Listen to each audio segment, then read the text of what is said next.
اعوذ باللہ من الشیطان الرجیم بسم اللہ الرحمن الرحیم۔ آج میں جس موضوع سخن پہ لب کشائی کروں گا وہ موضوع سخن ہے اہل جنت کون۔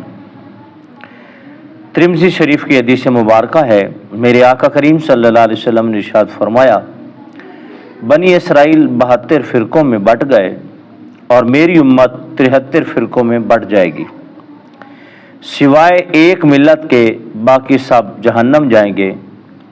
یعنی سرکار دو عالم صلی اللہ علیہ وسلم بتانا چاہتے ہیں کہ 72 فرقے جو ہیں وہ جہنم جائیں گے اور ان میں سے ایک فرقہ جو ہے وہ جنت جائے گا۔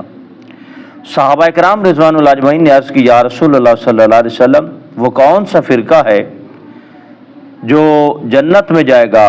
تو سرکار دو عالم صلی اللہ علیہ وسلم نے ارشاد فرمایا، جس پر میں اور میرے صحابہ ہیں۔ پھر سنن ابو داؤد کی حدیث مبارکہ ہے، سرکار دو عالم صلی اللہ علیہ وسلم نے ارشاد فرمایا، 72 دوزخ میں جائیں گے اور ایک جنتی ہے اور وہ سب سے بڑا گروہ ہوگا۔ تیسری حدیث مبارکہ کے اندر حضرت انس بن مالک رضی اللہ عنہ راوی ہیں، سرکار دو عالم صلی اللہ علیہ وسلم نے ارشاد فرمایا، میرے اصحاب کو گالی نہ دو، آخری زمانے میں ایک قوم آئے گی جو میرے صحابہ کرام کو گالیاں دے گی، اگر ایسے لوگ بیمار ہو جائیں تو ان کی تیمارداری نہیں کرنی، اگر مر جائیں تو جنازے کے اندر شرکت بھی نہیں کرنی، نہ ان سے نکاح کرنا ہے، نہ ان کو وارث بنانا ہے اور نہ ہی ان کو سلام کرنا ہے۔ اہل سنت ہی اہل جنت ہیں۔ سواد اعظم کون ہیں؟ اہل سنت ہیں۔